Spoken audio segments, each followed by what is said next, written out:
So hello everyone, this is Gaurav भैया। Guys, CBSE की तरफ से ना एक बहुत ही बड़ा अपडेट आ रहा है। सीबीएसई ने अपनी जो फाइनल डेट शीट है, यानी कि जो आपको पता होगा, इससे पहले मैंने आपको डेट शीट बताई थी, लेकिन वो टेंटेटिव थी, यानी कि वो मतलब उसमें कुछ चेंजेस हो सकते थे। लेकिन अब है ना, सीबीएसई ने जो आपकी मेन जो कंफर्म यानी कि जो फाइनल डेट शीट है वो आपने रिलीज कर दी है। अब इस डेट शीट को आप डाउनलोड कैसे करोगे वो मैं आपको बता देता हूं। तो सिंपल आपको क्या करना है, सिंपल आपको ना सीबीएसई की ऑफिशियल साइट ओपन करनी है।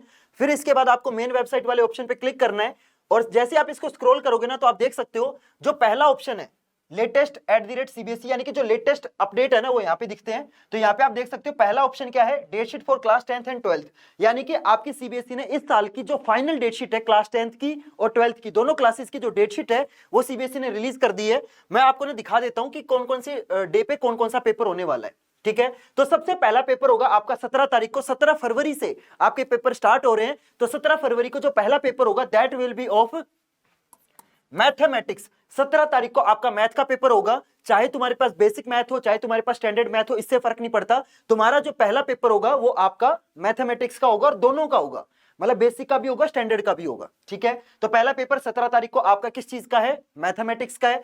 दूसरा पेपर आपका 21 तारीख को है, किस चीज का, इंग्लिश का। चाहे तुम्हारे पास कम्युनिकेटिव हो, चाहे तुम्हारे पास लैंग्वेज एंड लिटरेचर वाली इंग्लिश हो, दोनों का जो पेपर है ना वो आपका 21 तारीख को होगा। ठीक है, तो आप देख सकते हो यहाँ पे कितने दिन का गैप है, यहाँ पे आपके पास 4 दिन का गैप है। तो पहला पेपर 17 तारीख को मैथ का, 21 तारीख को दूसरा पेपर इंग्लिश का। गैप कितना हो गया, 4 दिन का गैप हो गया। इसके बाद अगला पेपर है आपका साइंस का, जो कि होगा 25 तारीख को। यहां पे भी आप देख सकते हो 4 दिन का गैप है, 21 मतलब 22 23 24, अरे 4 दिन का गैप नहीं है, सॉरी 3 दिन का गैप हो गया ना, 18 19 20। हाँ, यहाँ पे 3 दिन का गैप है, यहाँ पे भी इसके बाद भी 3 दिन का गैप है। तो पहला पेपर मैथ का, दूसरा पेपर आपका इंग्लिश का, तीसरा पेपर आपका साइंस का। क्लियर।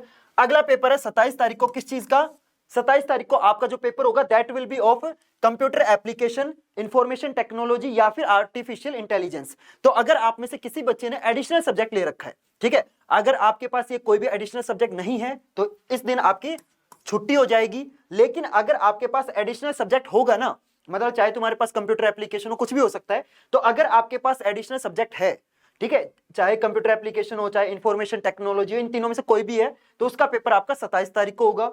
अगला पेपर होगा आपका 2 मार्च को, जो कि होगा आपका हिंदी का।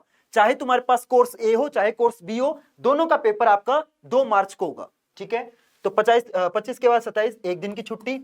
यहाँ पे 28 29 का तो है नहीं ये साल, है ना, तो 29 के बाद सॉरी 28 के बाद सीधा एक आएगा, तो 2 दिन की छुट्टी।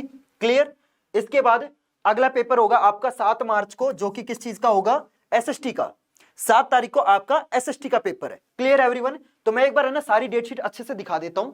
तो पहला पेपर 17 तारीख को आपका मैथ का होगा, दूसरा पेपर 21 तारीख को आपका इंग्लिश का होगा, तीसरा 25 तारीख को आपका पेपर साइंस का होगा, 27 तारीख को अगर आपके पास ये सब्जेक्ट है तो पेपर होगा, नहीं है तो इस दिन छुट्टी है। ठीक है, फिर 2 तारीख को आपका हिंदी का होगा और 7 तारीख को एसएसटी का होगा। तो अब सीबीएसई ने आपकी जो डेट शीट है कंफर्म, यानी कि जो फाइनल जो मेन डेट शीट है वो सीबीएसई ने अपनी रिलीज कर दी है। लेकिन मैं आपको एक और चीज बता दूं, सीबीएसई के पेपर के पैटर्न के अंदर भी चेंज हुआ है।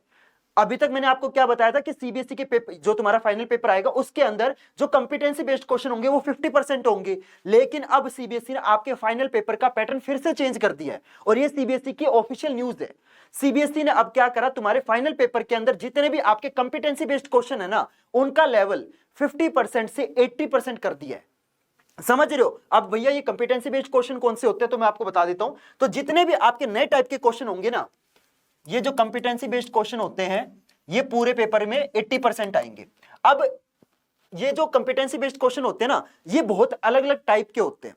जैसे कि आपके कंस्ट्रक्टेड रिस्पॉन्स वाले हो गए, या फिर आपके सिलेक्टेड रिस्पॉन्स वाले हो गए, या फिर आपके असर्शन एंड रीजन वाले हो गए। आपको पता होगा ना, इस साल पेपर के अंदर 2 क्वेश्चन आपके असर्शन एंड रीजन वाले आएंगे। सिलेक्टेड रिस्पॉन्स वाले 18 आएंगे।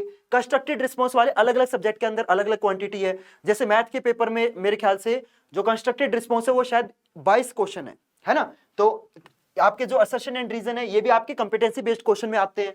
इसके बाद जो नए टाइप के क्वेश्चन जो सीबीएसई ने इंक्लूड करे हैं वो कौन से हैं, source based and value based. तो ये जो नए टाइप के क्वेश्चन हैं इनको क्या बोलते हैं, इन सभी को बोलते हैं कंपिटेंसी बेस्ड क्वेश्चन।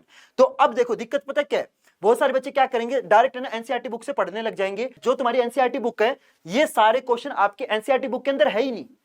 तो अगर तुमने ये 80% क्वेश्चन की प्रैक्टिस करी नहीं, तो चाहे तुम्हें पूरा पेपर आता हो, लेकिन तुम्हारे अच्छे नंबर नहीं आएंगे।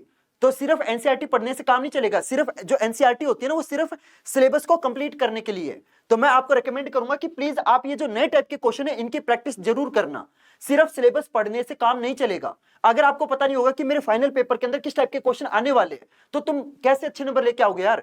तुम्हारे पास मोटा मोटी सिर्फ 3 महीने बचे हुए हैं, डेट शीट आ गई अब तो। अब भी अगर सीरियस नहीं होगे तो कब सीरियस होगे? नवंबर, दिसंबर, जनवरी और फरवरी में तुम्हारा पेपर है।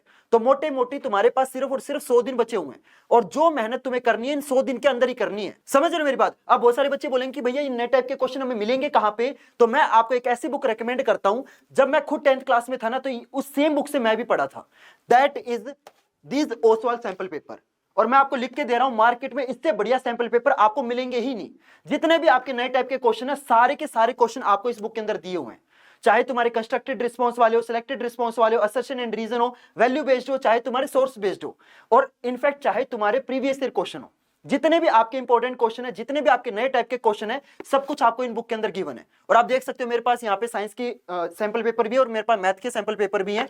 तो मेरे पास दोनों है और मैंने इनको बहुत अच्छे से पढ़ा है, अच्छे से एनालाइज करा है। उसके बाद मैं आपको रिकमेंड कर रहा हूं कि मार्केट में इससे बढ़िया सैंपल पेपर आपको नहीं मिलेंगे। और अगर आपको मेरे पे ट्रस्ट नहीं है, तो आपने एक सिंपल सी चीज करना, अपने ना आसपास कोई भी बुक शॉप होगी ना, उस पे जाके ना दुकानदार से पूछना कि सबसे बेस्ट सैंपल पेपर किसके हैं, और मैं आपको गारंटी के साथ बोल रहा हूं वो ओसवाल का ही नाम लेगा। तो मैं आपको रेकमेंड कर रहा हूं जल्दी से जाके इन बुक को परचेज करो। इन बुक को परचेज करने का जो लिंक है ना, वो मैंने आपको ऑलरेडी डिस्क्रिप्शन बॉक्स में दे रखा है, वहां से आप इन बुक को परचेज कर सकते हो। बाकी देखो आपकी मर्जी है, जहां से लेना चाहो वहां से ले सकते हो। लेकिन अगर आप इन बुक को मेरे लिंक से लोगे ना, तो आपको एक बुक के ऊपर 100 रुपए का कैशबैक मिलेगा। अगर आप दोनों लोगे तो आपके 200 रुपए बच जाएंगे। बाकी देखो आपकी मर्जी है, जहां से लेना चाहो वहां से ले सकते हो। लेकिन अगर आप इन बुक को मेरे लिंक से लेते हो ना, जो मैंने लिंक आपको डिस्क्रिप्शन बॉक्स में दे रखा है, वहां से अगर आप इन बुक को परचेज करोगे तो एक बुक के ऊपर तुम्हारे 100 रुपए बच जाएंगे। तो इन बुक को परचेज करने का लिंक मैंने आपको डिस्क्रिप्शन बॉक्स में दे रखा है। जल्दी से जाके इन ओसवाल के सैंपल पेपर को परचेज करो और अपनी जो तैयारी है ना, जल्दी से जल्दी शुरू करो। Clear everyone? तो डेट शीट आ चुकी है। डेट शीट एक बार मैं फिर से आपको बता देता हूं। 17 तारीख को मैथ का पेपर, 21 तारीख को इंग्लिश, 25 तारीख को साइंस, 27 तारीख को कंप्यूटर एप्लीकेशन, 2 तारीख को हिंदी और 7 तारीख को आपका एसएसटी। तो आपके जो पेपर है वो 7 मार्च को खत्म हो जाएंगे। Clear everyone? तो मोटा मोटी देखा जाए तो सिर्फ 20 दिन का गेम है। ये जो 20 दिन है ये तुम्हारी तकदीर लिखेंगे और ये लाइफ की तकदीर लिखेंगे। तो प्लीज मैं आपको रेकमेंड करूंगा, इन 20 दिन को लाइटली मत लो। जल्दी से इस बुक को परचेज करो और अपनी जल्दी से ना तैयारी शुरू कर दो। अगर अभी से पढ़ना शुरू नहीं करोगे तो कब से करोगे यार? तो मेरे को तो पहले तो जल्दी से कमेंट करके बताओ कि ये जो नई डेट शीट है ये आपको कैसी लगी, आपको अच्छी लगी? मेरे हिसाब से यार ये जो डेट शीट है ना काफी सही है, मेरे हिसाब से काफी सही है, क्योंकि हर सब्जेक्ट के अंदर है ना अच्छा खासा गैप दिया हुआ है ना। यहाँ पे आपको 3 दिन का गैप मिल जाएगा, यहाँ पे 3 दिन का गैप मिल जाएगा, और यहाँ पे 1 दिन का गैप है, क्योंकि कंप्यूटर एप्लीकेशन में मेरे हिसाब से 1 दिन बहुत है, और हिंदी में फिर आपको यहाँ पे 2 दिन का गैप है। एसएसटी के अंदर जहाँ पे 4 किताबें हैं, यहाँ पे आपको 4 दिन का गैप मिलेगा। तो मेरे हिसाब से तो डेट शीट काफी अच्छी है। बाकी तुम मेरे को जल्दी से कमेंट करके बताओ कि ये जो नई डेट शीट है ये आपको कैसी लगी। तो चलो गाइज, मिलते हैं फिर अगली वीडियो में नए टॉपिक के साथ। तब तक के लिए good bye and have a nice day.